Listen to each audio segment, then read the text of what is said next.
mundo joga bola, jogou bola, ou tá vendo. Não vamos discutir o lance, entendeu? Não é o lance que nós temos que discutir, porque o lance é falta. Entendeu? O Vaguinho ontem pegou, eu não tinha nem dado conta, ele falou isso ontem. Esse lance é tão grosseiro que se ele não dá essa falta, ele dá a falta anterior. Porque é falta do Rojo que sai na caça errado ali do Cristaldo. Juro, Vaguinho, eu não tinha visto antes de tu me alertar. Gente, nós não. É Grenal, é polêmica, tá tudo bem, mas não vamos discutir o lance, entendeu? O lance nós temos que saber por que, que um juiz de futebol, que tem uma ferramenta como essa, não dá esse lance. Isso é que nós temos que saber. O que, que ele pensou? Não, e assim, em alguma medida, por que que ele ignorou, talvez, uma sinalização do VAR que diz, ó, tem um toque de perna, o Huey fala algo assim nesse sentido, né? Sim, não, o VAR chama. Esse é o ponto, assim, da arbitragem. Eu tava vendo até o PC de Oliveira falar sobre isso, que é algo que eu sempre digo que tá errado, que a gente faz no Brasil, que é chamar o árbitro de campo demais. E no Gauchão foi pior, o Gauchão foi um desastre, né? Mas ainda tem na CBF essa orientação de algumas vezes chamar o cara para tirar a dúvida. E aí, pro cara ter uma segunda chance de ver o lance. E aí, o cara, quando vai, porque começa nessa ideia de tirar a dúvida, ele vai lá e manter a decisão de campo. Quando na ideia do VAR, o VAR deveria ser chamado apenas para quando tem um erro claro. E aí, o árbitro do campo já ter isso na ideia dele. Estão me chamando porque é um erro claro. Estão me chamando porque eu errei. Para eu ver que eu errei e mudar a decisão. E poucas vezes a decisão do campo não ser mudada. Não ser mantida, quer dizer. Como a gente tem essa ideia de chamar demais no VAR brasileiro, acaba se criando essas situações aí do cara do campo brigar com quem tá no VAR ou ir contra. Esse vai ser claro, né? Só que sim, é a arbitragem muito ruim. O ponto que a gente tem que bater, e aí que o César fala sobre a questão da discussão da arbitragem, é que não adianta o Guerra dar uma entrevista reclamando depois do jogo e, por exemplo, sábado o Alessandro Barcelos não falou depois do jogo. Mas quando o Inter teve o pênalti não marcado contra o Fortaleza, o Barcelos falou, reclamou. E aí vai ficar, vai ficar só nessa. Mas tu não quer que o Alessandro Barcelos pegue a palavra para dizer que é um absurdo que o pênalti cometido pro Grêmio, né? Não, mas o Barcelos. O problema é que se eles só agem para reclamar, eles não vão melhorar isso. Não, eu acho que eles tinham que falar. Não se juntam e vamos fazer o seguinte: vai parar o Brasileirão um mês pro Mundial de Clubes. O que a CBF vai fazer? Não vai? Por que não pega todos esses árbitros aí de Série A? Reúne lá no Rio esses caras e faz os caras ficar 20 dias lá treinando. Não vai adiantar nada. Não vai adiantar nada. Treinando, vendo, revendo, definindo critérios. Não vai adiantar. O que eu bati. Só reclamar é político. A tecla que eu bati, que eu acho que Grêmio e Inter deveriam ter se manifestado, era antes do jogo. Antes do jogo. A CBF diminuiu o clássico e diminuiu Inter e Grêmio nesse final de semana. O reflexo tá aí. Escalaram um árbitro que está afastado da Federação Catarinense, aqui do lado. Nós falamos aqui na quinta ou na sexta, né? Que nós falamos do erro que ele cometeu no jogo do Barra contra o... Concórdia, não sei lá que ele deu um gol e terminou o jogo sem gol. Nós falamos aqui Barra e Caravaggio, que ele dá o gol, depois ele disse que anulou. Isso aí é uma bala perdida. A bala não pegou em mim dessa vez. Ontem pegou, né? Contra o Fortaleza pegou em mim. No sábado de noite pegou no César. Agora, não quer que o Barcelos chame uma entrevista coletiva para dizer, olha só, é pra dizer, mas... viu, nós avisamos. Não, tinha que ter dado os dois dirigentes, o vice de futebol do Grêmio, o vice-presidente de futebol do Inter, tinham que ter dado uma entrevista antes do jogo. Ou reclamado da arbitragem dizendo o seguinte, não, a CBF tá de brincadeira. Primeiro, jogo 9 horas da noite de um sábado de feriado. Segundo, olha o árbitro que botaram. Isso é o reflexo de como a CBF enxerga Grêmio Internacional. Eu acho que a gente tem pedidos que são comuns há muito tempo que a gente faz, Munari, sobre os dirigentes concordam e discordam, tá tudo bem. A minha preocupação é outra. Não estou preocupado com o que diz o dirigente, ou deixa de dizer. A gente viu aí o Gauchão, aquele teatro todo. O que eu estou colocando é que o jogo está perdendo a graça. Mas então é isso que é o papel. As pessoas estão começando a olhar o futebol de uma maneira debochada. E isso começa na legislação dos jogadores. Por exemplo, os jogadores do Grêmio correram mais quando saiu o treinador. Cara, isso é gravíssimo. A gente viu uma arbitragem que é a bala perdida perfeita do Vaguinha. Tu não tem ideia, mas tu sabe que vai acontecer. Aí a gente tá vendo um esporte os ídolos brasileiros são sujeitos mimados, jogadores, entendeu? Que a gente valoriza o cara que é bêbado, que conta a história dizendo que é resenha. Então, é todo um processo que estão derrubando, estão acabando com o futebol brasileiro. Esse modelo é que eu estou preocupado. Nós, por exemplo, vivemos do futebol. Todos nós. O Schenck separou um vídeo aqui para mostrar um lance muito parecido, em que o Braulio também estava apitando um jogo entre Flamengo e Juventude. Vocês vão ver, olha ali, ó. O camisa... Nem vi ali direito, mas... O Mandaca do Juventude, ele mesmo, ó. Mas isso aí não é pênalti, isso aí não é. Mas ele deu esse pênalti. Isso aí não. Mas ele dá um encontro ali, ó, de quadril com quadril, ó, a perna é calçada ali, o jogador cai dentro da área e ele deu o pênalti. Não, esse aí não é. O pênalti menos do Aguirre é pênalti porque o Aguirre vai com a perna levantada na frente. Não, peraí só um pouquinho. Volta aquela imagem do Gerson. Eu acho que é o Gerson que bate no cara. Não, isso aí não é pênalti. Deixa eu ver de novo. Agora essa imagem, ó. Porra, o Gerson que esbarra no cara. Ele esbarra e o pênalti. Só que olha lá, olha o cara onde ele tá, olha o que ele dá. Outra imagem tu vê o cara, olha lá.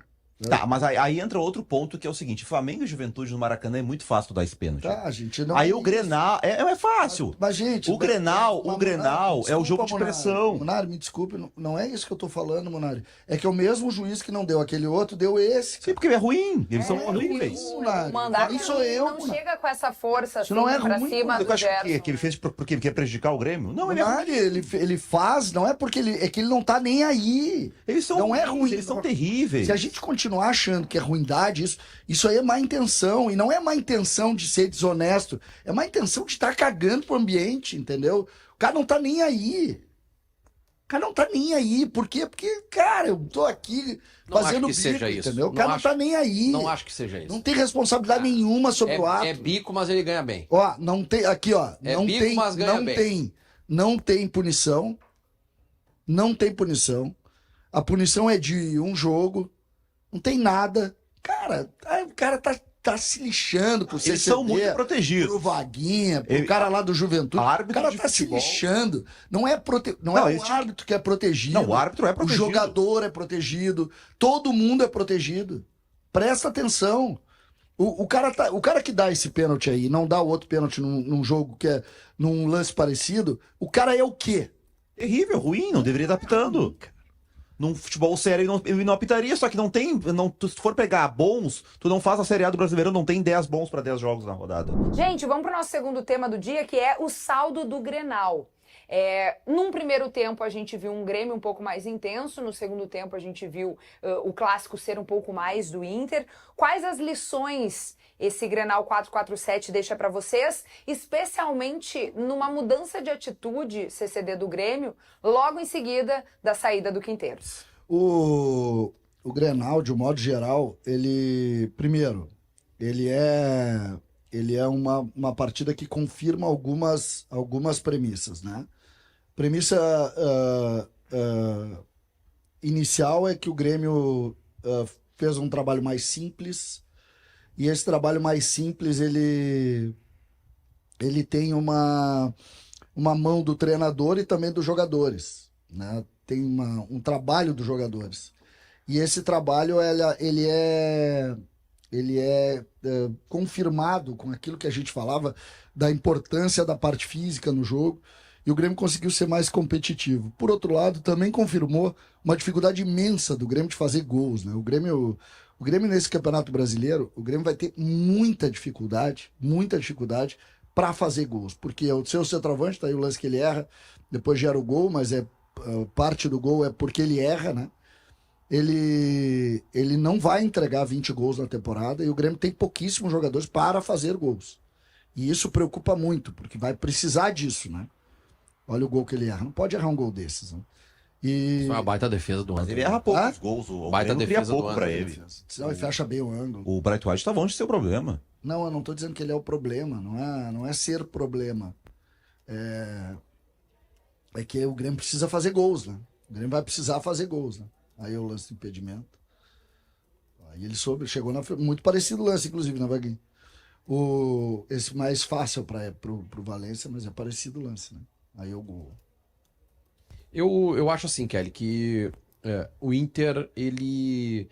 Não que tenha se surpreendido pela força do Grêmio, mas o Inter encontrou um adversário mais interessado no jogo, marcando um pouco mais. Não vi, assim, tanta diferença de vontade do Grêmio para o Inter. Acho que o Inter fez enfrentamento, foi para as divididas. O Grêmio ganhou mais divididas que em outros clássicos grenais, mas não foi isso que fez a diferença. Se a gente pegar aí nos melhores momentos, os primeiros lances de gol são do Inter. A cobrança de falta do Alan Patrick na cabeça do Fernando, que o Volpi faz uma grande defesa, e depois, para mim, é gol perdido do Valência. Cruzamento do Bernabé por baixo, e o Valência se antecipa ao Kahneman, tira, mas tira insuficiente para o goleiro. Ali dentro da pequena área, quase dentro da pequena área, o centroavante tem que fazer o gol. E essa preocupação que o César tem em relação ao Bright White, eu tenho em relação ao meu centroavante. E aí eu não falo de Valência ou de Borré, eu falo do centroavante titular do Inter. O meu time, campeão brasileiro, que eu quero, o centroavante precisa entregar 20, 25 gols. O centroavante do time campeão brasileiro tem que entregar de 20 a 25 gols. Eu não sei como é que foi no ano passado, se o... Não, mas não faço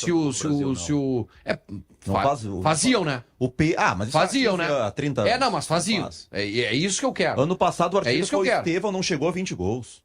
Por isso que eu acho que o Não era nem o centroavante, mas o meu centroavante tem que fazer gol. O Pedro ia fazer... Se o teu centroavante não precisa fazer gol, o meu precisa. O centroavante do meu time tem que fazer gol. Tem que me entregar 20, 25 gols no campeonato. Mas não é nem entregar os gols em si, né? Mas... Bom, olha ali, tá? Cruzamento do Bernabé. Foi o Yuri Alberto com 15. Pelo amor de Deus, cara. Mas não é entregar... Mas é que não se faz tantos gols do futebol brasileiro, porque um cara que tem capacidade de fazer 25, 30 gols num campeonato nacional e não joga no Brasil. Mas só um pouquinho, Munari. Não é quando eu falo 22, 23 gols, não é seu... Às vezes tem o meia que bate pênalti, aí tu não soma o centroavante, não é?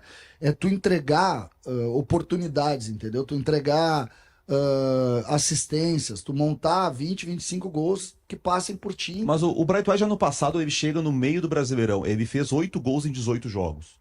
É bom, é isso. Se ele fizer metade de um gol a cada 2 jogos, esse ano ele tem... agora eu não temo que... O Schenck já vai dizendo no ouvido da Kevin quantos gols ele tem. Mas ele já tem gol no Brasileirão e tem gol na Sul-Americana. No Gauchão ele fez 6 gols. Ele fez mais gols que Borré e Valência no Gauchão. De quem vocês estão falando? Do Bright White. Bright White tem 9 gols na temporada. E nós estamos em... No Brasileiro Tem gol contra o Mirassol. É que ele não joga esse, né? No Brasileiro ele não joga, ele estreia contra o Mirassol. Ele tem 2 jogos no Brasileirão e 1 gol. É isso. Um gol a cada 2 jogos. Voltar pra análise do jogo. Um só no Brasileirão mesmo. Em 2 jogos, né? Jogou Mirassol e Inter só. É isso aí. Um gol a cada 2 jogos. Quem analisou o jogo, especialmente no primeiro tempo, falou muito de vontade, da força do Grêmio e tal. Pra mim, como é que eu posso dizer? Do Inter ter entrado mole no primeiro tempo, que é o que eu não concordo. Eu acho que o Inter entrou, foi um jogo muito disputado, o Grêmio fez muitas faltas, entrou com muita vontade o Grêmio, não tem dúvida nenhuma disso, mas o Inter foi pro jogo. E o que faltou pro Inter, na minha opinião, foi qualidade. O Inter não teve qualidade para fazer o gol, porque se faz o gol do Valência, como fez no jogo de ida da decisão do Campeonato Gaúcho, muda completamente a história do jogo. Tenho certeza que o Grêmio sentiria o gol como sentiu o gol do Inter no empate desse jogo. O segundo tempo foi todo do Inter, né? O pênalti tinha um lance isolado. Bruno Henrique foi abaixo, Vitinho, o Wesley, esses jogadores não jogaram, não entraram no jogo. O Grêmio no primeiro tempo, o Grêmio em relação a ele mesmo se entregou muito mais. E no primeiro tempo o Grêmio fez, a gente falou que na sexta-feira... Achei que tinha sido essa bola, achei que tinha sido defesa do goleiro, deu na trave. A gente falou sobre o Palmeiras, né? E o Grêmio repetiu o que já tinha feito o Palmeiras e que tinha feito o Atlético Nacional em algum momento. No primeiro tempo, o Inter e Nacional na Libertadores. Foi difícil pro Inter. O Grêmio marcou o Dodi e o Vivaçante no Alan Patrick. Sempre ou o Edenilson ou o Bright White se revezando no Fernando. O Oliveira não só para marcar, mas para atacar o Bernabé. O Oliveira fez um baita Grenal em cima do Bernabé. E vê que o Bernabé, mesmo assim, foi importante ofensivamente, né? O Bernabé, ele cruza a bola pro lance do Valência, que o Valência perde o gol. Que é um raro momento que o Fernando consegue aparecer. O Fernando dá o passe no Bernabé. É o Bernabé quem cruza a bola na cabeçada do Borré no segundo tempo. Mas o Bernabé Bernabéu também sofreu defensivamente. Aquele Só que o lance Inter ali, explorou pouco, eu César. tentei falar só pra saber. Aquele lance ali, Vaguinho, ele dá falta. No Vaguinho, ele dá falta no Kahneman. Não Ah, dá. mas não foi falta. Ele dá falta no Não Kahneman. dá, cara. Não Ele dá dá falta no goleiro no rebote. Dá falta do Vitinho no No Volpe. goleiro. Ele, inclusive, ele vai no lance, ele vai em cima e a falta é batida lá no meio da área. Não, mas tudo bem, mas não Mas foi. é que daí César. o goleiro quando vai bater adianta. Foi Mas a falta foi no do Volpe. Vitinho no Volpe. Não foi E, falta. e no segundo tempo, e aí entra o ponto que o Grêmio, por isso que o Grêmio não pode se empolgar muito, porque no segundo tempo, quando o Roger muda, o Roger traz o Fernando pra Ó, meu trás. zagueiro, meu zagueiro. Pelo amor de Deus. Aí esse é um ponto, né? O Inter também, a parte da dificuldade do Inter foi que o Inter só tinha um zagueiro pra sair jogando. Então o Grêmio marcava o Vitão, deixava a bola nos pés do Roger. Se o Inter tivesse 2 zagueiros pra sair jogando, o primeiro tempo já seria um pouco O diferente. Grêmio apertou a saída pelo lado direito. Aí Quando no- chegava no pé do Royal, já tinha uma correria pra Isso. marcar o Aguirre, porque os dois não conseguem Grêmio- sair jogando. E no segundo tempo, quando o Roger traz o Fernando pra trás, né, faz uma saída de 3 aí e libera o Aguirre e o Bernabéu, aí o Inter tomou conta no segundo Mas tempo. aí- Mano Menezes no Grêmio tem contrato até dezembro. Ele vai ser apresentado daqui a pouquinho no CT Luiz Carvalho. Ele chega junto com os auxiliares Sidney Lobo, Thiago Koloski e ainda o preparador físico, o Flávio Oliveira. CCD, ele chegou com a sua comissão. O que tu tá esperando desse trabalho? O que tu tá esperando de Mano Menezes dentro do vestiário e pra temporada? Pra Eu- disputar o que com o Grêmio aí de fato? Isso a gente não pode. Eu tenho certeza que o ambiente melhora a partir da saída do Quinteiros. A gente já viu isso no Clássico Grenal. O Mano entra nesse modelo, né? No modelo que vai melhorar, vai trabalhar para melhorar o ambiente. Mas não dá para esperar tanto mais. Ó. Por exemplo, Olha, Fernando Becker jovem nas imagens. não dá para esperar muito mais do que um Grêmio que tem 1000 dificuldades, né? 1000 problemas de composição de grupo, que tem uma folha de pagamento astronômica em um grupo que não rendeu. Tem uma série de situações diferentes. Então tem que ter muita calma agora, deixar o Mano fazer o trabalho dele com calma. O Grêmio conseguir construir um time mais forte defensivamente, diminuir o número de gols sofridos. Mas não dá para fazer aí, tentar esperar grande coisa nesse momento. Olha lá os jogadores que o Grêmio tinha ali, o Thiago Prado, os caras. É outro momento, olha a diferença. Até a TV Com tava ali. Ó. Entendeu? Então é outro momento. Só que vamos esperar. Pô, Saudade hein? total da Vou te TV Com. dizer. Que saudade da TV Com. Olha o Pelé e Piguri também. Isso aí é na final da Libertadores. Você levou 3. Levou 3, mas levou 3 dentro da. E Dentro... 2 aqui, a maior diferença da história das finais da Libertadores foi essa aí 5x0. Mas eu tava lá na Bombonera quando deram uma fanada boa no Grêmio. Ah, meteram a mão no Grêmio. Não, ia ser 5, ia ser 4 daí. Sim. Porque foi Sim, um gol, foi sim. impedimento. Um gol do Palmeiras foi impedimento, não ia ser 5, ia ser 4. O Grêmio ganharia do Não, e lembra que ele O disse Grêmio assim. ganharia do Boca se não não tivesse erro da arbitragem. Não precisava Cezinha. marcação individual no Riquelme, lembra? Não precisou Hein, mesmo. Cezinha? Tu tem Grêmio problema ganharia? com o Mano, pelo visto. Não, é que. Como assim? Com esse Ah, jogo tu aí. desconfia que ele tem Não problema com o Não tem Mano? nada contra o Tu Mano. desconfia Eu só que ele tenho tem problema com o compromisso com a Mano? verdade. Tá, O então jogo foi vamos lá. 5x0. Ô, Munari, aqui, ó, vamos lá então, vamos lá. O que Vamos lá. tu tem a favor do Mano?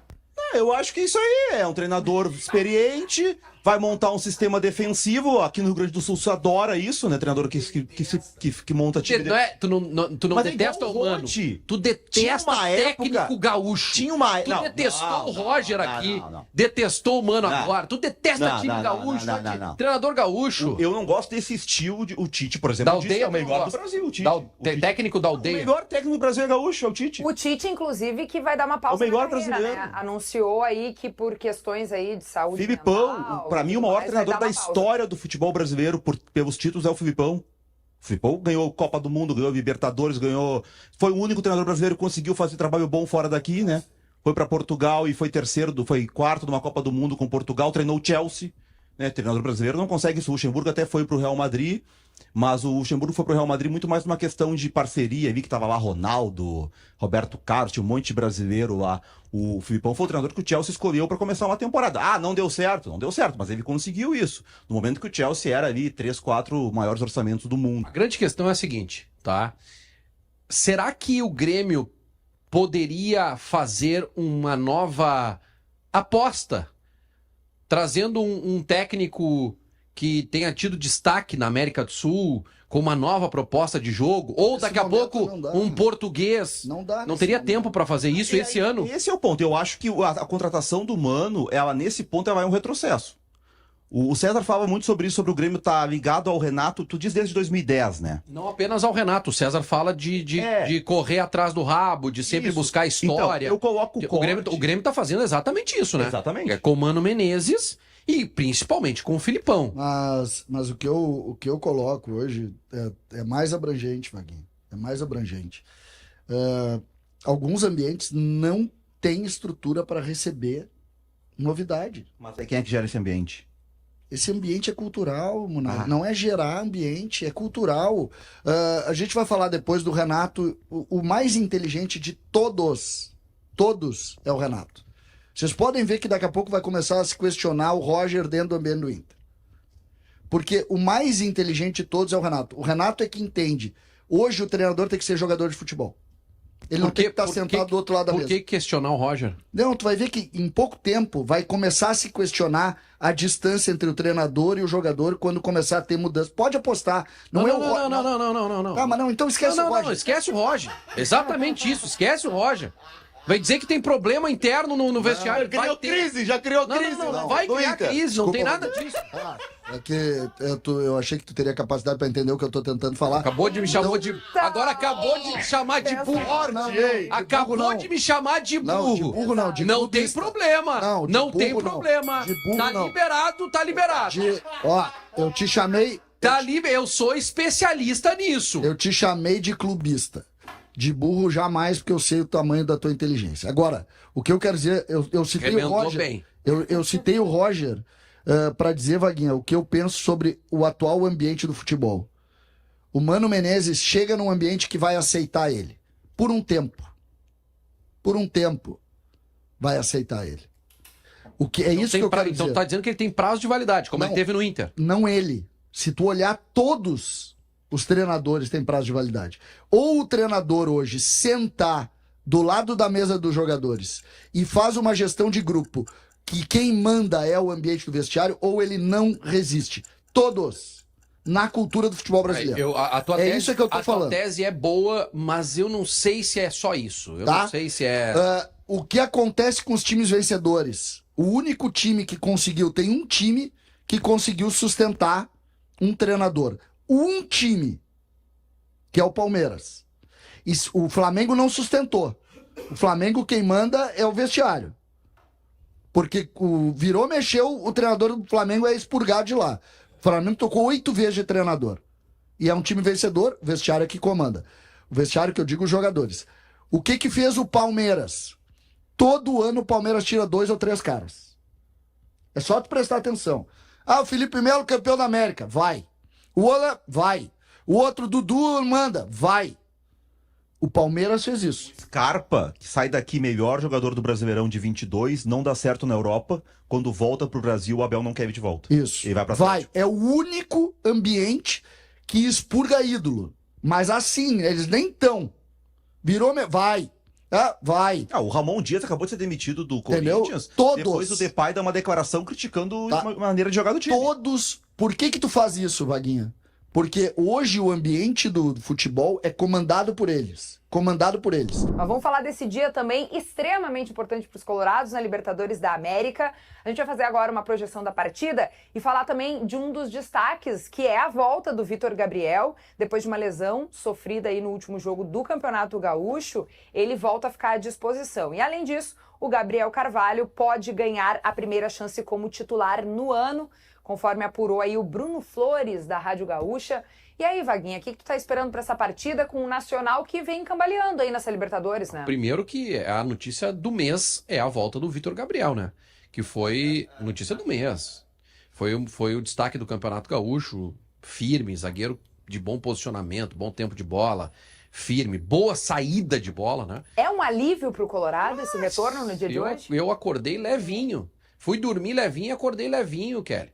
Porque o sistema defensivo do Inter entra em parafuso quando tá o Rohel. Essa que é a grande verdade. É um zagueiro sério, poxa, deve ser um cara de grupo, tudo isso, mas eu tenho que analisar aqui o que o torcedor sente, né? É muita insegurança. Ele passa muita insegurança. Então, a volta do Vitor Gabriel para o time é espetacular. Ajusta o sistema defensivo, passa segurança para quem está à frente dele, para não ter que ficar fazendo cobertura a todo momento. Então, essa é uma tranquilidade que eu tenho para o jogo de hoje. A outra, e aí é uma grande novidade, e para mim foi uma grande surpresa no Clássico Grenal, Gabriel Carvalho, que até entrou pelo lado esquerdo, né?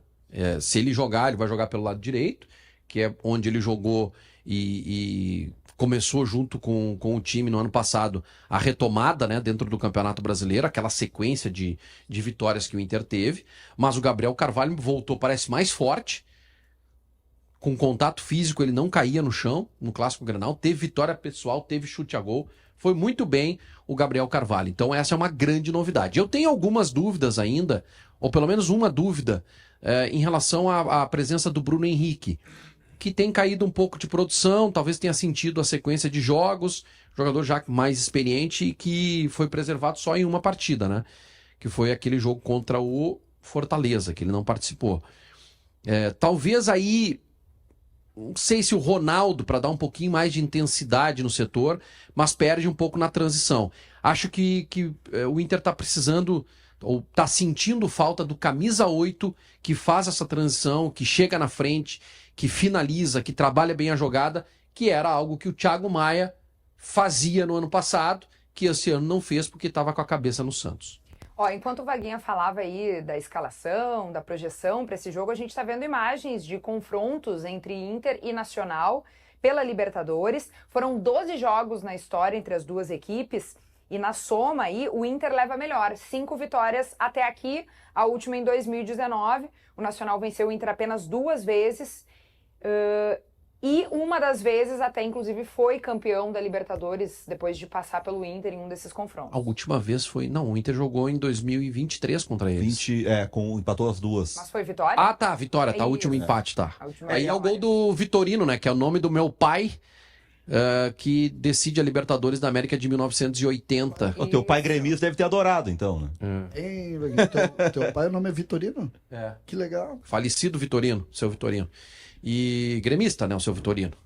Mas o Nacional a gente tem recordações, né, positivas. Eu acho até que vou aparecer no Globo Esporte. Vai estar comemorando o gol? Globo Esporte de hoje. Tu apresenta? Não, Alice Bastos Neves. Mas é uma matéria da Milena que ela pediu para eu falar sobre esses jogos aí, né? Que o Inter enfrenta o Nacional na primeira fase e depois nas oitavas de final. E o Inter passa. Esse é o Rubens Cardoso. O Rubens Cardoso, ele antecipa e faz o gol. E se a gente for olhar os jogos, esse 3-0 é o único jogo fácil. Fácil, né? Porque 2023 o Inter foram 2 empates no último confronto. Olha o golaço do Renteria. Esse jogo aí o Inter ganha lá por 2-1, aqui é 0-0 e tem aquela polêmica dos gols anulados, né? 2007 o Inter lá perde por 3-1 na fase de grupos. Aí perde pro Vélez, leva 3-0 do Vélez fora. Na última partida tinha que fazer 3-0 no nosso jogo aí, ó. Aí o Inter tinha que fazer 3-0 nesse jogo para classificar, né? fase 1 é eliminado. Hidalgo, né? Mesmo tendo o confronto recente de 23, o Inter empatou os 2 jogos. Então não são jogos fáceis, né? O Vaguinha falava sobre a volta do Vitor Gabriel. Isso aí é oitavas de final? Não, isso é fase de grupos. O Inter acaba ficando O Inter fora. foi eliminado, é verdade. É um grupo difícil, tinha o Vélez e Emelec ainda. Aí esse jogo aí, um gol no final do Guerreiro, finalzinho do jogo. E é o Odair Helman, né? Aí o Odair Helman, mas esse jogo tá duro lá, tá no final que saiu o gol do Guerreiro. E o Nacional hoje, o Vaguinha fala sobre a volta do Vitor Gabriel, né? Pois é, corta pro Inter de hoje contra esse Nacional. Um zagueiro construtor vai ser fundamental no jogo de hoje. O Nacional deve mudar como vinha jogando as últimas partidas do Campeonato Uruguaio.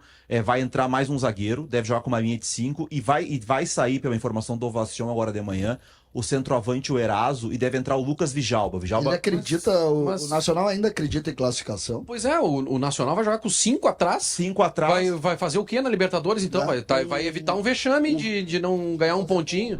Primeiro Muito bom jogador. evitar. E aí tinha que ter a cobertura. O que chama atenção nessa questão do Vitor Gabriel, que a gente aqui, eu, Não achou pênalti, César? Fez cara aí, não achou Achei pênalti. pênalti, só que ele se atira em todo. Ele joga o do Inter esse ano, Feitado. mas é um pejorativo brincando. Eu acho que é Não que é, assim, não é ó, agressivo. é confortável. O Inter acha que vai resolver o jogo a hora que quiser, jogando dentro do estádio Beira-Rio. E foi isso que aconteceu. Quando o meu lateral esquerdo, que é o Bernabé, que é um cara sempre atento, muito elétrico, muito ligado, quando ele demora para fazer a saída da linha, da última linha, né, no escanteio, demonstra isso. Básico do futebol. A bola saiu da grande área, tem que sair todo mundo. Eu sei, foi um lance muito rápido. Mas sai todo mundo para deixar a linha ofensiva dos caras impedida. O que aconteceu? O Bernabé ficou cochilando. E isso é um pouco do reflexo da morosidade, da corda frouxa do time. Isso é um exemplo. O Gabriel Carvalho tentar dominar, tentar fazer jogada e não conseguir completar e permitir o contra-ataque. Quando tu abre os olhos num jogo de Libertadores com uma camisa pesada como é a do Nacional, tá 2-0. E foi 3 e poderia, antes do Inter atacar, antes do Inter criar a primeira oportunidade, os caras poderiam ter feito 4. Aí já era, né? Mas é muita coisa, né? O que acontece, eu acho, primeiro, os adversários estão começando a entender. O gol que o Inter sofre, o segundo gol, que é o gol tramado, né? Um gol organizado, o segundo gol é um erro do Alan Patrick, natural, um erro de tentativa de passe para frente. Ela bate, né, Vaguinha, num jogador, sobra pro Nico Lopes, que joga a bola no fundo. Aquilo claramente pensado. Olha, o Bernabé joga espetado. Quando a gente tiver a opção de jogar no fundo, nós vamos jogar na velocidade do cara da direita. Aquilo ali é futebol, entendeu? Eu acho que tem uma leitura, e eu discordo, aí, ontem eu ouvi o Vaguinha, hoje estou ouvindo de novo, que todo o problema do jogo de ontem foi do Inter. Não, o Inter entrou desligado por... Não. O Nacional veio aqui jogar contra o Inter. E sabia... Time muito fraco do Nacional. Mas é fraco, eu concordo. Por isso é que o Inter empatou, Vaguinho. O Inter empata, porque o adversário... O gol que o Nacional leva, o segundo gol, é típico de um time fraco. Entendeu? Não pode tomar um gol daqueles. Agora, tu vai enfrentar uma equipe que veio aqui jogar contra o Inter, entendeu? Ele veio aqui com a ideia... Quando ele entrou aqui, olha, eu vou sair pelo lado, eu vou tentar povoar aqui, eu vou fechar um pouco os lados do campo pro Inter não ter profundidade. Os caras vieram jogar aqui. Mas todo time que joga Libertadores da América tem que ter alguma Eu coisa, sei. nem que seja a organização. Ontem, por exemplo... Estudo. Ontem, por exemplo, tem um erro, o Roger fala muito dos acertos dele, ontem disse que as mudanças dele definiram o empate, mas a escalação dele definiu o fracasso no primeiro tempo. Se tu tem o Vitor Gabriel a meio pau, que é a ideia que todos têm, que ele não estava 100%, não solta o Bernabé daquele jeito. A equipe precisa saber se comportar em todos os momentos do jogo e bem. A gente pode querer ser propositivo, que é uma palavra bem simpática da moda hoje, né? Ser propositivo. Mas quando duas equipes que querem ser propositivas se enfrentam, como é que faz? Uma delas vai ser mais eficaz e vai te obrigar a te defender em determinados momentos. Tem que saber se defender bem nesse dia. Não dá para sofrer 3 gols por jogo. Não dá para sofrer 2 por jogo. Porque senão você tem que fazer 3 para vencer. E é muito difícil fazer 3 gols numa partida. Bom, eu acredito muito em posicionamento de equipe. Quando uma equipe está espaçada, é muito difícil ela ter disputa, ela ter briga pela bola. Você está sempre longe. O Mano até parece que em algum momento estava prevendo, né, que é difícil mesmo correr atrás de 3 gols. Ele tem, é verdade que é uma frase óbvia, mas ele tem toda a razão. Não, ele tem. Tem toda a razão. Ontem, por exemplo, a gente estava falando aí, fazendo a relação com o Inter. O Inter não venceu o jogo no Beira-Rio porque a zaga vazou, tomou 3 gols. Se não tivesse tomado 3 gols, tinha ganho. Futebol é isso aí. Então tem que defender mesmo, tem que se defender melhor. Não pode tomar um gol como esse aí, gol de criança. Entendeu? Isso é colégio. Ou treininho. Entendeu? Não pode. E acho que o Mano vai começar o time fazendo isso. O Mano deu um indício também de que deve manter a ideia de time do do James Freitas, ou pelo menos a escalação. Então, tendência de um volante mais posicionado, 2 médio volantes, um meia que pode jogar pelo lado para armar ou jogar por dentro, e 2 atacantes. Eu acho que é isso que o Mano vai promover. O que muda em relação ao Quinteiros? Para ficar mais claro assim pra gente, pra nossa audiência. Eu sinceramente, eu não vejo o Grêmio marcando pressão, não vejo essas linhas tão altas, acho que o Grêmio vai jogar com uma linha muito mais baixa e vai tentar não ter tanto a bola, né? Não procurar tanto a bola. Não vai tomar um gol como esse, por exemplo. Não vai estar correndo atrás o campo inteiro. Vai obrigatoriamente. Ele não vai tá marcar jogando. tão em cima assim e deixar tantos espaços. Não acredito. Talvez em algum momento do jogo e tal, mas eu não acredito que ele vá propor isso. Como vai trabalhar o Mano Menezes, Munari? Como ideia de futebol, o Mano, e ele deixou claro na coletiva ontem, né? Até disse um momento que ele disse: eu não gosto de linha alta. Mas aí treinar time grande e não gostar de linha alta é difícil, mas enfim. Time grande te obriga, né? A arena com 40 mil pessoas, tu vai marcar atrás. Sabe? É umas coisas assim que futebol. Não é marcar atrás. Não, se a linha é baixa, tu não tem como. Ou vai ficar espaçado o time, né? Não, tu não precisa ir. Tu não precisa ir dentro da área dos caras marcar. Tu pode marcar mais Tem atrás. jogo que te vai te obrigar. O Inter ontem, por exemplo, como é que o Inter ia fazer depois de tomar o gol? Vai marcar atrás? Tu é obrigado a atacar, tu é obrigado a pressionar. Que essa é a minha grande discussão sobre o tal futebol reativo que muita gente gosta. Pra te reagir, alguém tem que agir.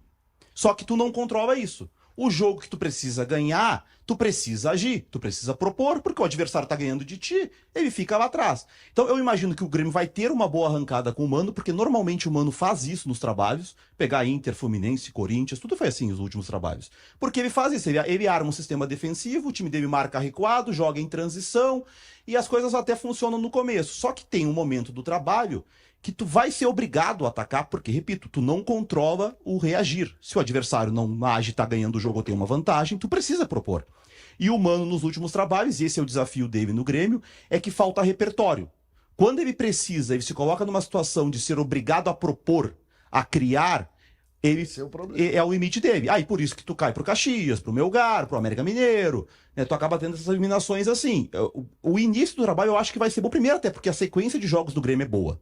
O Grêmio, de agora até a parada do Mundial, o Grêmio enfrenta 2 grandes clubes, o Corinthians e o São Paulo. O resto é tudo jogo de médio para pequeno. Tu acha que tem algum jogo no Campeonato Brasileiro fácil? Não, fácil não, mas é melhor enfrentar o Vitória fora do que o Flamengo. Tu enfrentar o CSA na Copa do Brasil do que o Palmeiras. Tudo bem, mas aí tu pegou os 2 melhores, mas eu digo... ou o Atlético o Inter, por exemplo, pega o Juventude agora descansado uma semana. Eu acho melhor pegar o Juventude do que pegar o Cruzeiro, o Atlético ou o São Paulo. Tu acha melhor do que pegar, por exemplo, o Santos ou o Vasco? Tá, que o Santos e o Vasco estão entre os times fracos. Né? O Vasco tá nessa conta que o Grêmio enfrenta. O Santos tá nessa conta que o Grêmio enfrenta.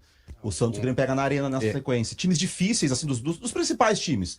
O Grêmio vai ter 2 jogos, o Corinthians e o São Paulo. O Corinthians não tá bem, trocou de tempo. Mas o Corinthians é um bom time. No caso do Inter, se fala, passou agora a sequência pesada do Inter. Vem a leve agora, tá?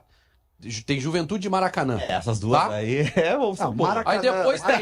Aí depois tem Corinthians, Botafogo, Atlético Nacional, Bahia. Porra. Não, o Inter tem 2 jogos, depois volta a sequência. E esses 2 jogos. Mas olha. Tu tem condições de afirmar que o Inter vai ganhar do Juventude no sábado? Pra mim, o jogo do Inter, que é um jogo que aí... Pois é, o assunto era humano, a nossa parte. Nem nos lembra como é que chegamos é a lógica dos jogos do Grêmio, tá? É a lógica dos Olha a sequência do Grêmio, tá? São Godoy Cruz. Também tem essa diferença. O Grêmio joga Sul-Americana, né? O Inter joga Libertadores. Então os adversários do Inter. Me desculpe, o jogo do Godoy Cruz fora de casa é um jogo duríssimo. Tá, mas o Godoy Cruz é pior que Nacional, Bahia e Atlético Nacional. Não sei se é pior que esse time do Nacional que veio aí ontem. O Godoy Cruz é um horror. O Godoy Cruz não ganha um jogo Não esquece que o Godoy Cruz é argentino. Mas é um diferente o argentino do Uruguai hoje. Mas infelizmente. É um ruim. O Godoy Cruz, Vitória, CSA, aí o Santos em casa, aí o Atlético Grau. Bragantino. O Central Córdoba é melhor do que o Godoy Cruz? Ganhou do Flamengo no Rio. Mas não era pra ter ganho, a gente criticou o ganhou isso. Aí depois o Atlético Grau fora, Bragantino em casa, Godoy Cruz em casa. E aí o São Paulo dia 17 de maio. Então o Grêmio tem contra times, vamos lá, o Godoy Cruz no Campeonato Argentino de 15 times no grupo, ele é o 11º. né? Aí tu vê o Vitória, o CSA, o Santos, que tá mal, o Atlético, o Grau e o Bragantino. Essa arrancada, e o Godoy Cruz fecha com o Godoy Cruz em casa, essa sequência. Essa arrancada aqui é muito boa. Tu vai ter o primeiro jogo assim, esse é o jogo que tu vai... esse é o jogo difícil mesmo, o São Paulo fora. Pô, São Paulo fora. Essa ideia assim de vou marcar baixo e esperar o adversário, ela talvez funcione agora. Não é sempre importante. Não disse que ele marca baixo. Ele disse que não gosta de marcar alto. Não, ele disse que não gosta de sair lá fora para marcar como o Grêmio estava fazendo. Não é isso. O que ele vai fazer é meia pressão intermediária do adversário. Isso é que ele vai fazer. E para trazer as informações do Tricolor, bom dia, um beijo para ti e para o William Ramos, nosso cinegrafista. Tudo bem, Kelly? Bom dia para você, para quem acompanha o Segue o Fio. Estamos aqui em uma das muitas praças da cidade de Mendoza. Essa é a Praça Itália, que o William está mostrando nas imagens aí. Uma bela praça com um belo monumento, onde as pessoas aproveitam até tarde da noite, viu, Kelly? Aqui em Mendoza o pessoal dorme tarde, fica passeando pela cidade, pelas ruas, pelas avenidas aqui de Mendoza, onde temos nesse momento uma temperatura baixa, 16 graus a temperatura, o sol ainda não está raiando com toda aquela força e intensidade que a gente acompanhou nos 2 últimos dias, né? Então, temperatura na casa dos 16 graus, tá um friozinho que dá para encarar sem nenhum tipo de problema, e o movimento vai aumentando, o pessoal está indo para o trabalho, passando aqui pela praça, muitas pessoas passeando também com seus cachorros, os perros, aqui também pelas ruas, enfim, Mendoza, que está aí distante 1.000 quilômetros da capital Buenos Aires e que está a apenas 350 quilômetros da capital do Chile, Santiago, uma cidade no interior. Oi? Uma cidade no interior que tem aí uma cultura um pouco diferente, talvez o agito seja um pouco diferente das outras grandes capitais que a gente conhece mundo afora. Ô, Jason, tem uma distanciazinha também da região das vinícolas aí, né? Eu já tive a oportunidade de conhecer Mendoza, linda demais, toda rodeada, né? As estradas ali pela Cordilheira dos Andes, e as vinícolas estão um pouco mais distantes. Tu não conseguiu chegar em nenhuma vinícola ainda ou já conseguiu?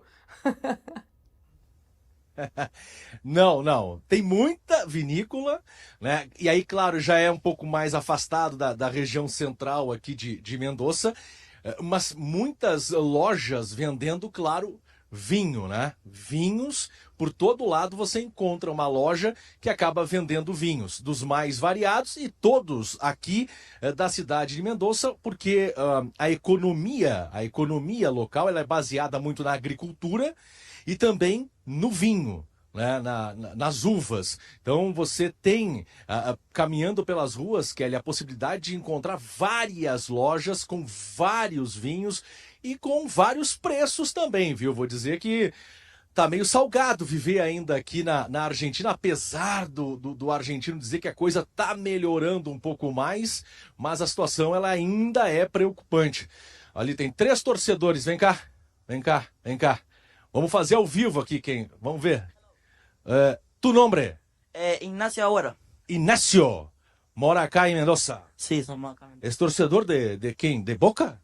No, yo soy de La Lepra, Independiente Real de Mendoza. Independiente acá de Mendoza. La cancha estaba por acá cerca. Gremio de Brasil va a jugar hoy con Godoy Cruz. Ah, sí, pero... ¿Conozco el Gremio? Sí, ¿puedo agarrar? No puede agarrar, es mío micrófono, ¿cómo? Bueno, y para mí Gremio le hace la cola, Godoy Cruz no sabe jugar, son todos unos muertos. Los tenemos hijos, los putos esos. Que isso? Vai lá, meu bruxo, vem cá. Tu tá com a bermudinha do Boca, então tu torce pro Boca? Sí, yo soy É Boca? E aqui em Mendoza não torce para ninguém? simpatizante de Gimnasia Gimnasia. y Esgrima. Você Rivadavia de acá de Mendoza? Sí, Jugou contra Aldo Cive? lo sigue. ¿Conhece el Gremio? Porto Alegre? Sí, Sí. Visita 5 clubes de Brasil. Palmeiras, Olhando para a câmera. Palmeiras, Fluminense, Cruzeiro también. Eso, Inter de Río Diamante, ¿no? Inter. Inter Porto Alegre. Inter Porto Alegre, Grêmio Porto Alegre. Y Corinthians. Corinthians. 10 clubes do Brasil com educação, né, cara? Não vai me falar palavrão no microfone aqui, hein? Palavrão não entendeu porque é em português que eu tô falando. Olha só, olha pra aquela câmera lá. Fala o nome de 10 clubes brasileiros. Vamos lá. Palmeiras, Cruzeiro, Fluminense, Corinthians, Inter de Porto Alegre, Santos, el Santos de Brasil, no, si me sé otro más. Grêmio. Ih, falhou no teste. Sabe falar 5 clubes brasileiros ou não? Então vem cá. Rapidinho, rapidinho, que o tempo tá corrido. Em Brasil falamos, tempo tá corrido, tempo tá corrido. Tu nombre? David. David, ¿es acá de Mendoza? Sí. Hincha de quién? De Boca. De Boca. 5 clubes brasileiros. Olha para aquela câmera ali. Fluminense. Corinthians. El Santos de Neymar. ¿Quién más? Gremio. ¿Dónde juega Idol? ¿Dónde? El Palmeiras também. Tá aí. Não sei se foram 5. Foram 5? 5? Gracias. Gracias, muchachos. Gracias, muchachos. Estamos em Vivo para Brasil. Vivo para Brasil. YouTube, GZH no YouTube. Procura lá, tá bom? Gracias, gracias, abraço. Daí. Muy bueno. Que aventura. Tu espanhol, mi amigo. Gracias. Vocês- Periodista muy você- bueno. Jason, vocês se deram conta, mas a gente esperaria qualquer coisa dos meninos, 5 meninos argentinos citando 5 clubes brasileiros. Vocês não sentiram a falta de um clube? Claro, Flamengo, total. Ninguém citou o Flamengo. E eles citaram o Fluminense. Sabe por Flamengo, que, Cecília? né? Porque É. Renato tava lá. Renato Portaluppi. Ou por Renato. isso também. Não, é que o Fluminense jogou a final contra o Boca há pouco tempo teve atrás. isso. Claro. Claro. Ô, Viu que tinha torcedor do Boca ali, né? Óbvio, não tinha ninguém do sempre River. tem, né, Munari, um torcedor Não, do tinha um Boca. do Como toda a Rivadavia, população mundial. um do Rivadavia, 2 do Boca, eu não entendi o time. Do Independiente. Não, né? Independente acho que é outro Rivadavia. time lá De Rivadavia. É, que é Mendoza. E que é o aí, time do Vija. e aí um outro time ali que eu não entendi. Mas me chamou a atenção. Gimnasia. Não, esse é Rinásia. É. E aí não. Que jogou ontem. Gimnasia. Isso. É, isso aí. Ô, Jason, conta um pouquinho mais desse Grêmio que vai encarar o Godoy Cruz. É um confronto direto para tentar, inclusive, tirar a liderança, né, dos adversários na chave da Sul-Americana.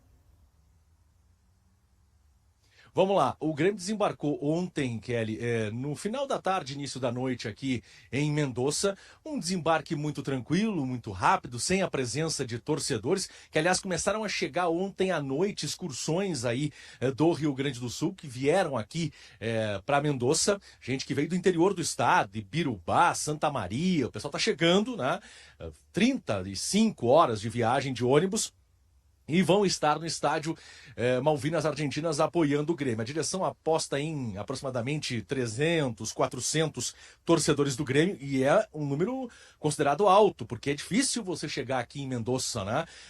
É caro e se for de avião pode demorar também, né? Pelo menos 12 horas do deslocamento e de ônibus da mesma forma.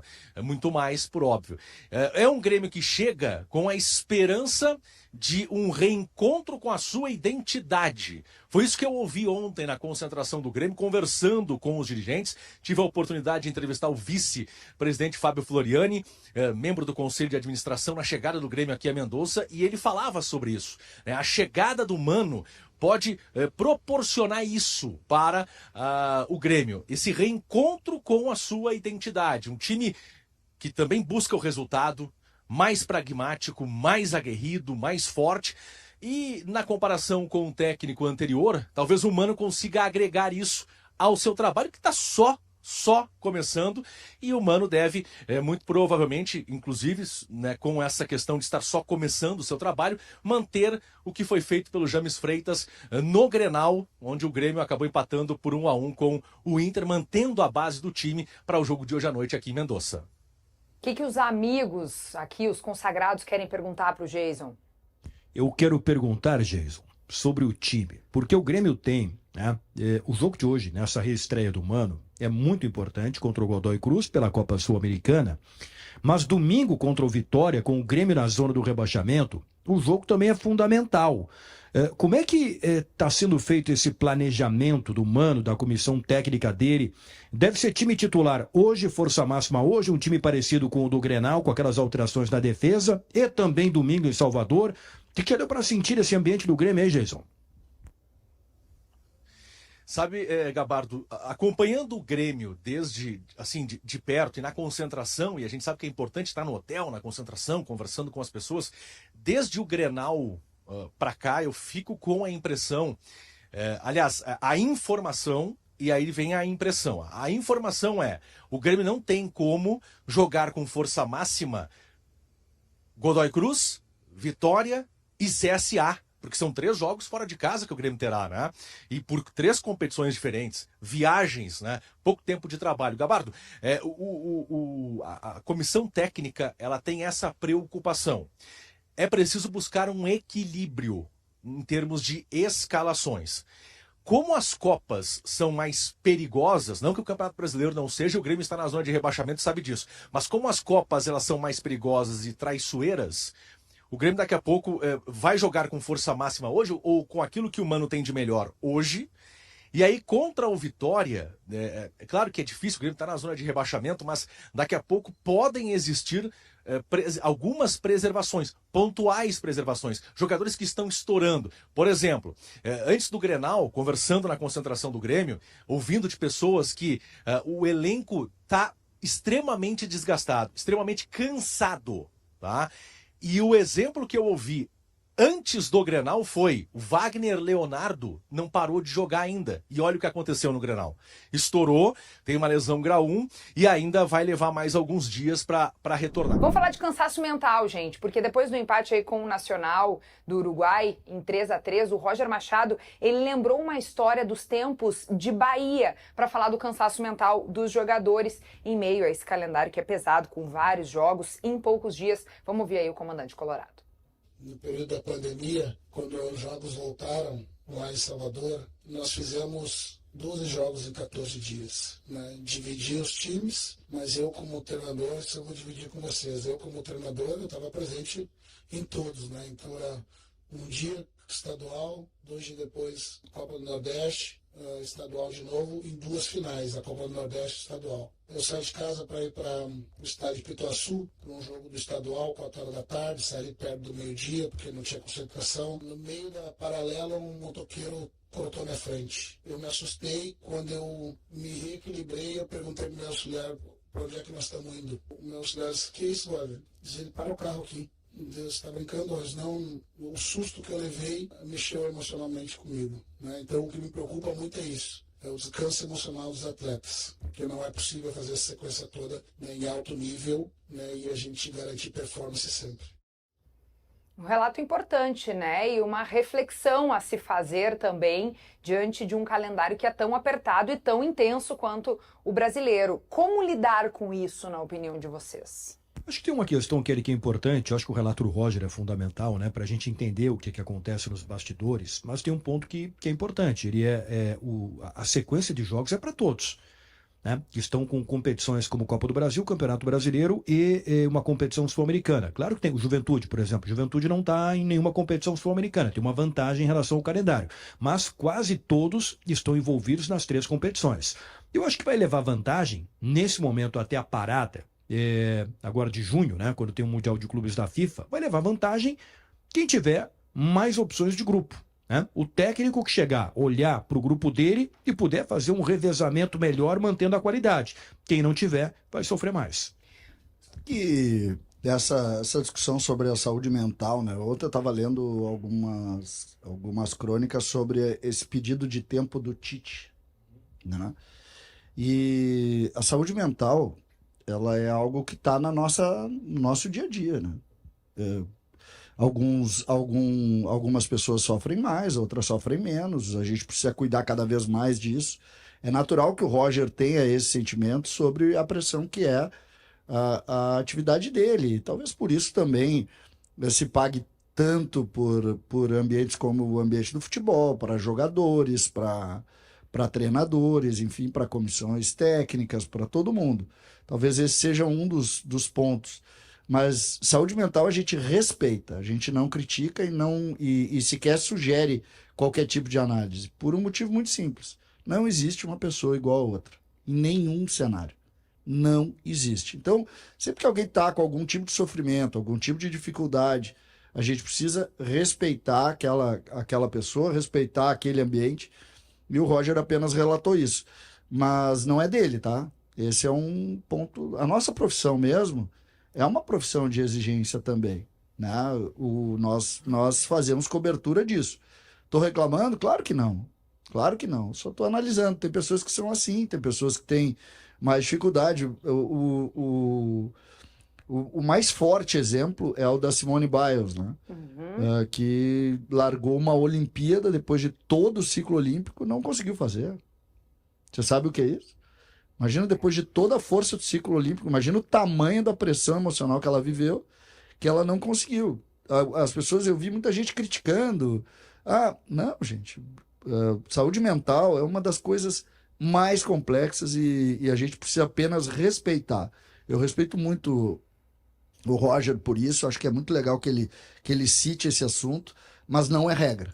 Não é uma regra, porque cada um tem as suas limitações e os seus limites, né?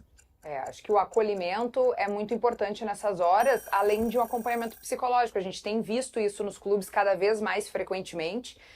Os atletas de diversas modalidades têm abordado sobre esse tema, têm colocado luz sobre esse assunto, o que é muito importante para a gente refletir. A gente não está lidando com máquinas, né? Nós estamos lidando com pessoas que, sim, desempenham uma função em alta performance, mas é preciso também cuidar da mente, cuidar da cabeça dessas pessoas. É isso mesmo. Acho que a questão para refletir, sim. Só que a gente também não pode deixar de lado as avaliações do campo e dos problemas do time, né? Porque ano passado o Inter teve uma sequência ruim com o Enchente, jogando fora do Beira-Rio, perdendo o jogo, era lenha e lenha, né? Aí agora, agora é questão mental. Não. O Inter teve problemas de treinador contra o Santos Nacional, né? A dificuldade no lado esquerdo ali do Bernabé, nas costas do Bernabé, isso aí era o Roger que tinha que ter resolvido. Então também a gente não pode só ficar nessa questão, a sequência é difícil, tem coisas que o Roger tem que fazer para corrigir o time, o Inter tem que jogar melhor. Agora pega dois adversários, pega o Juventude e o Maracanã nem se fala. Mas o Juventude é jogo pro Inter ganhar. Vambora, meus queridos, para um fio triplo, 9 minutos de muito debate, de muita análise e avaliação desse empate que a gente já classificou como amargo pro Grêmio. Conquista um ponto fora de casa, o que é importante. Ainda pode trazer esse duelo de novo para a Arena e tentar a vitória diante do Godoy Cruz para assumir a liderança do grupo, mas ficou um gostinho ruim, CCD. Rapidinho, Cezinha, antes da tua análise aí, teve uma coluna do Debona que falou sobre a primeira fase da Copa Sul-Americana. Vocês lembram? Até a gente botou aqui, eu não me lembro qual era. O estorvo. Cara, que estorvo que é a Sul-Americana. Que estorvo. Zero necessidade, tu resolvia isso com 2 mata-matas. A primeira fase, tô falando, né? Mata-matas resolvia. O Cruzeiro jogando ontem lá, perdeu o jogo, não tinha ninguém no estádio. Sabe, essa competição, a primeira fase da competição é estorvo. E outro jogo bem ruim, né? Terrível, terrível. A questão é a seguinte, a gente tem 10 países na América do Sul, não é Europa. O Alejandro Domingues acha que isso aqui é Europa. Não tem tantos clubes para jogar tantos jogos assim, não tem espaço para ter uma segunda competição com fase de grupos. Tinha que ter menos gente na Libertadores, alguns dos times da Libertadores estariam na Sul-Americana, daí tu ia tirar algumas nabas dessas, esses Atlético Grau da vida aí, que não existem, e tu ia fazer uma Sul-Americana mata-mata, tu diminui datas, inclusive, né? Em vez de. Se esses times jogassem mata-matas, em vez de 6 datas ocupadas, seriam 4. Isso é mais ou menos, tá? Como tu jogar um Campeonato Gaúcho. O Campeonato Gaúcho ainda tem o componente de o clube visitar cidades com muitos torcedores, mas são equipes completamente diferentes, equipes de investimentos completamente diferentes. Tu botar jogadores de altíssimo investimento para enfrentar outro tipo de ambiente é complicado, eu concordo com vocês, mas especificamente sobre o jogo de ontem, tá? Eu preciso separar em 3. Só para completar essa questão da Sul-Americana, tem um outro ponto. O Godoy Cruz usou ontem 5 jogadores que não vinham jogando, porque o Godoy Cruz, com o empate do Luquenho e do Atlético Grau, tá garantido pelo menos do playoff. E aí eles têm segunda-feira um jogo porque eles ainda tentam a vaga entre os 8 na segunda fase do Campeonato Argentino. Eles estão em 12º, classificam 8. E aí o Godoy Cruz olhou para esse jogo e preservou alguns jogadores priorizando o Argentino. Então o Grêmio empatou com o mistão do Godoy Cruz, é isso? Não, depois entraram alguns titulares no segundo tempo, mas pra ver como a Sul-Americana se desvaloriza nela mesma por esse regulamento que não tem necessidade. Desculpa, pode ir agora. Não, faz parte. Eu preciso analisar o Grêmio diante do próprio Grêmio, entendeu? A situação do Grêmio é terrível. Porque o Grêmio, ele tem um grupo 100 peças para compor, ele não consegue compor. O Grêmio tem um trabalho de ordem... Olha o gol que errou o Bright White. Pelo amor de Deus, velho. Olha lá o gol que errou o Bright White.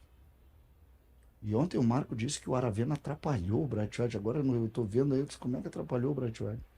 Mas enfim, o Mano vai ter muito mais trabalho do que a gente imagina. O trabalho do Grêmio hoje é um trabalho de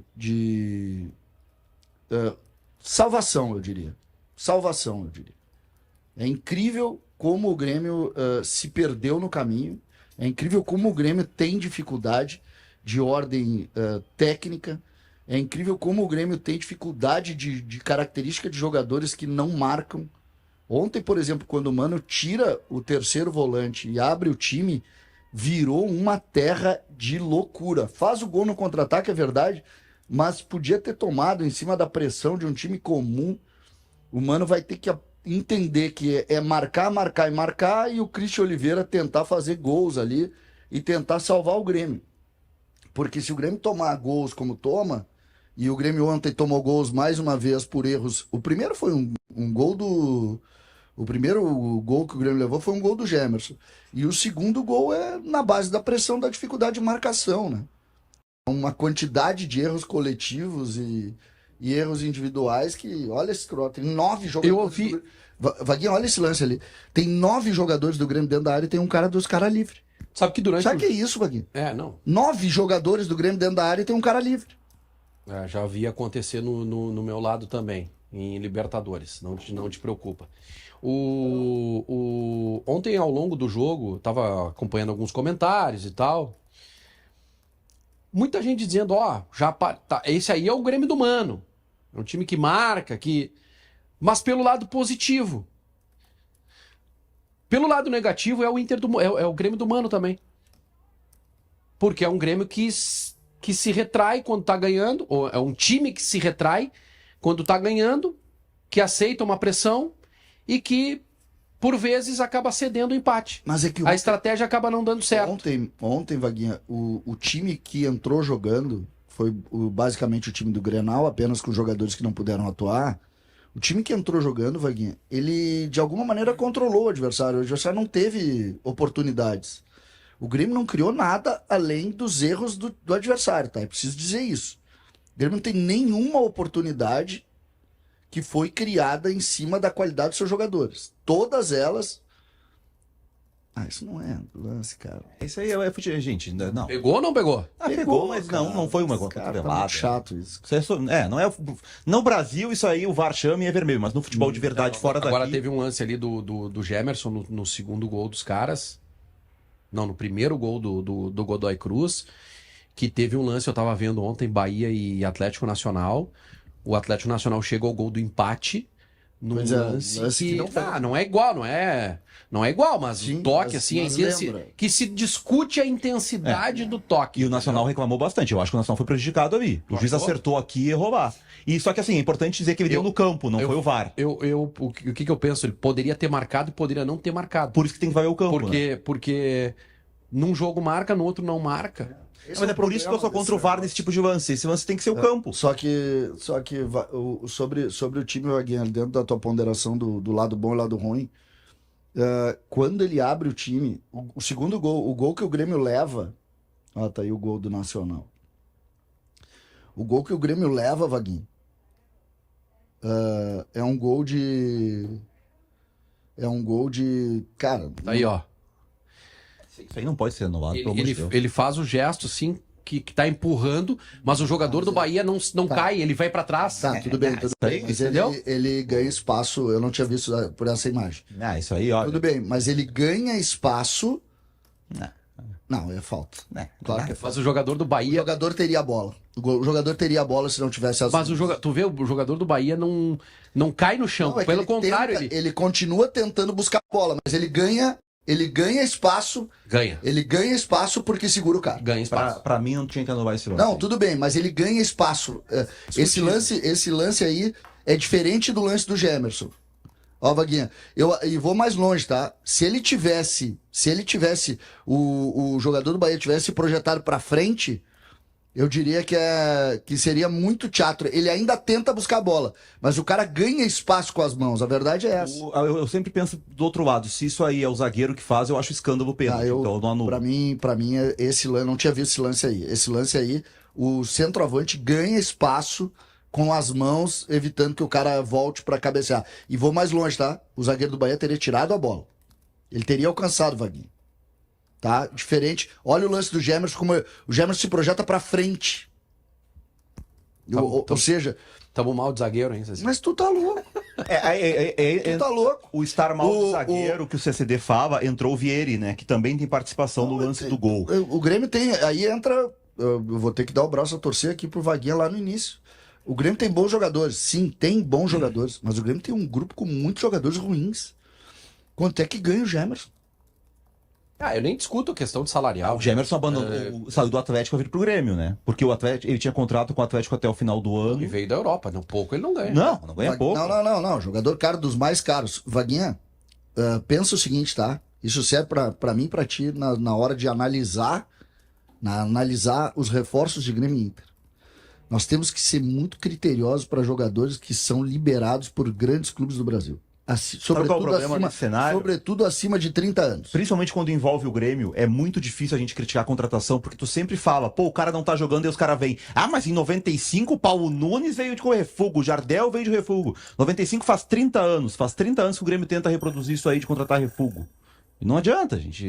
O cara tava mal, o Atlético liberou. É óbvio que não vai chegar aqui e resolver.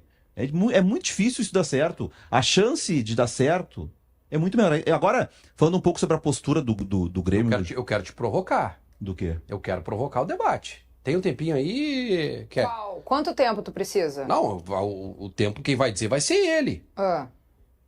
Porque o Mano Menezes ontem fez uma alteração e eu não vi crítica nenhuma ao Mano Menezes. Quem? De quem? Tua? Aqui, mas eu não consegui falar ainda sobre o jogo. Então tá. Mas 9 minutos tu não conseguiu falar? Não, a questão de postura, tá, eu penso um pouco diferente. Eu acho assim, de novo que tem que voltar na informação que o Godoy Cruz tinha 5 jogadores que não são titulares habituais. O zagueiro que jogou, o Rossi, aquele, pelo amor de Deus, gente. Eu não quero... É horroroso o Rossi. É horroroso o camisa 2 que jogou. Não jogou o lateral rara. Também mudanças no ataque. Depois entrou o centroavante titular que fez o segundo gol. Então, diante de um Godoy Cruz que já é fraco e com 5 jogadores, eu acho que o Grêmio não tem que ter a postura que teve ontem. É começo de trabalho. Sim, é começo de trabalho, não tem tempo de fazer quase nada. Beleza, não é pra pau no treinador que acabou de chegar. Mas a postura como ideia é muito pobre pra Grêmio. A gente até tem, não sei se o Schenck tem, eu tinha mandado no grupo o mapa de calor do Grêmio do primeiro tempo. Mas cara, parece o... Tem mudança de postura em relação ao time do Quinteiros? Em relação... mudou uma forma de marca por zona agora. Quando o Grêmio tomou, o Grêmio era o time do Quinteiros. O Grêmio, quando tomou o gol, tinha linha de 5 o segundo gol. Esse é o ponto. O Grêmio faz o gol. O 2-1. Jogada do Oliveira que dá... Esse é o mapa de calor do Grêmio do primeiro tempo, ó. Contra o Godoy, não era o Boca na Bomboneira, não era o Estudiantes em La Plata, não era o River. É o Godoy Cruz, gente. Isso aí? No SofaScore. Godoy Cruz, gente. Isso não é postura. É começo de trabalho, tá? Assim, conhecendo o Mano, eu imagino que isso vai acontecer muitas vezes. Como é começo de trabalho, vale um desconto. Mas assim, o Grêmio, com o que gasta o Grêmio, não pode fazer isso com o Godoy Cruz. O que diz assim? Isso aí. O que diz isso aqui? O time não quer tomar gol. Tomou 2. Médio do time. Esse é o posicionamento médio do Grêmio no primeiro... Esse é o primeiro tempo antes das trocas. O 11 é o Monsalve. O Monsalve teve o posicionamento médio com a bola mais recuado que o Lucas Esteves. O lateral. Meu 25. Deus do céu. O meu meia tá ali na esquerda. Na lateral, cobrindo o Esteves. Isso aí. Tanto... O meu goleiro jogou fora da goleira. Mas é que o goleiro é quando tem bola, né? Acabou o debate.